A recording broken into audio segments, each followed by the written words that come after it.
Okay, guys, here is a quick review of the Taurus Th 10 millimeter auto pistol.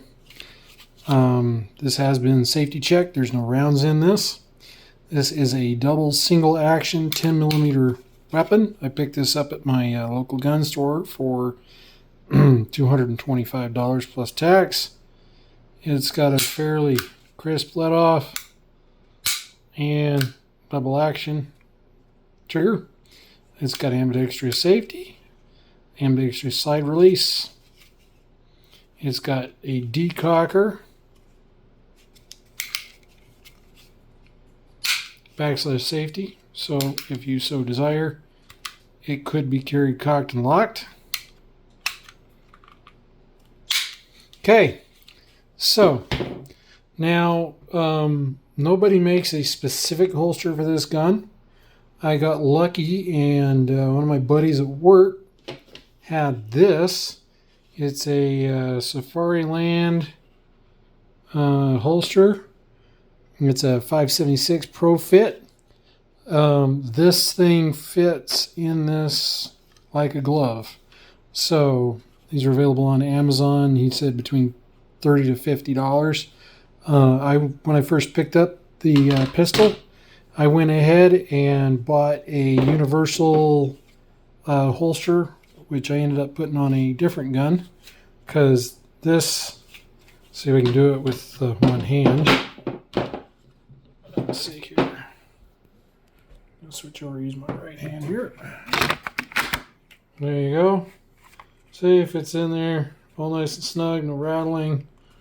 That button right there is what releases the weapon out of the holster.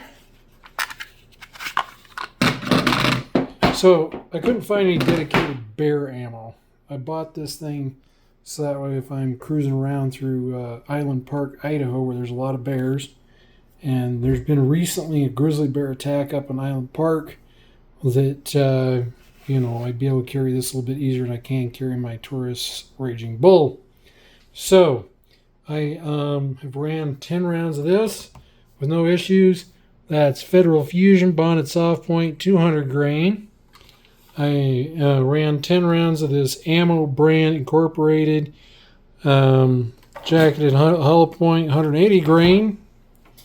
And I've ran 50 rounds of this Magtech, sorry.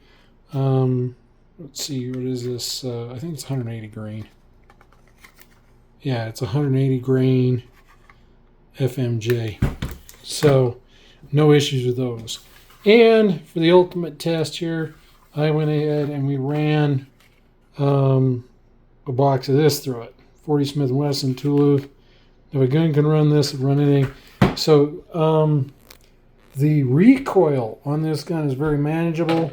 If you shot large frame revolvers, this thing's going to be kind of a disappointment to you, because this has way less felt recoil than a large revolver. I think it's actually got less muzzle flip than my Burst of the Thunder 45. So now I'll admit the first magazine of the tool, I did have some jamming issues initially, but I think that was a little bit on the operator error side. After I first started shooting the pistol without properly lubricating at first, just to see what would happen. Ran the Magtech, no big deal, and these other two cartridges. And then I started to run the 40 Smith & Wesson tool crap through it, and it started having some issues. So I went through and properly lubricated the gun with CLP, and she started running like a freaking champ. So it does make a difference between where it's hitting between the tool 40 Smith & Wesson and the Magtech. The Magtech and the other two rounds you see there, they both ran flawlessly. No lubrication in the gun whatsoever. So, but as you can see, this magazine is fully topped off with 40 Smith & Wesson tool ammo. So, I'm real, after, like I said, the first magazine had some jamming issues. after lubricating it really good.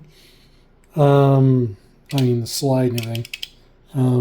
Yeah, there's a little bit of a rattle in there. Just make sure that your rounds are properly seated in there. The spring tension on that's not too bad. I didn't end up having to use an Agula mag loader for this. You can just thumb them in, or at least I could. So it does shoot a little low. So I would recommend, I mean, my brother's got one of these guns, so I can line this up in there. So you stick the center of that dot about, midway up your V-notch. It seems to be point of impact. If you just try to shoot it normal, it seems like it shoots about 3 inches low, which, I guess if a bear's trying to eat you, that shouldn't be that big of a consideration. You're still going to be shooting him in the vitals. So, probably not the best menagerie, because what I've got stacked in this magazine is I've alternated every 3 rounds. It's a mix of, 1 round of this. I believe this is pretty sure that's the bonded fusion. So the Ammunition Incorporated 10mm seems to be some of the cheapest 10mm out there. So anyway, I've got these staggered so that way they look, here, I'll just show you how I've got them staggered. So, come on.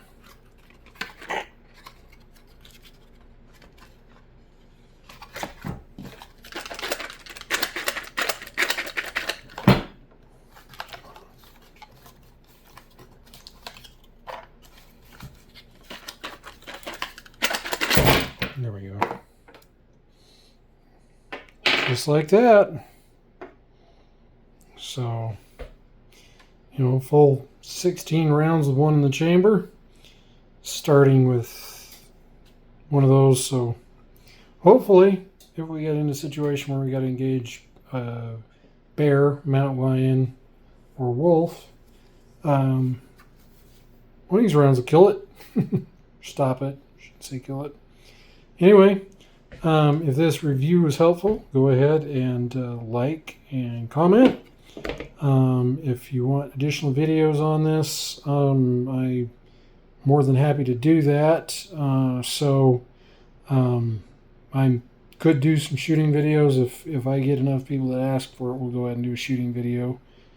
But I hadn't seen any recent updates on this.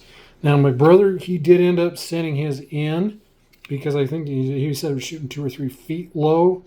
After he got the brand new one, they couldn't get fixed, so they sent him a brand new one. His is shooting identical to this one. Like I said, neither one of these guns, as long as you got the 40 Smith & Wesson properly seated back in there, they'll feed that cheap tube crap, no big deal. So, like I said, I had a couple of rounds were kind of seated a little bit like that, where they weren't quite flush. I think is what was causing it. Like I said, I had one magazine kind of jam, and then I ran 3 more, no hiccups. Of course, once again, that was after I had lubricated the firearm. So these guns are really kind of hard to find. I couldn't find them listed on the websites of my local gun shops. I just happened to walk into Guns and Gear, Idaho Falls. They happened to have it, and I couldn't pass it up.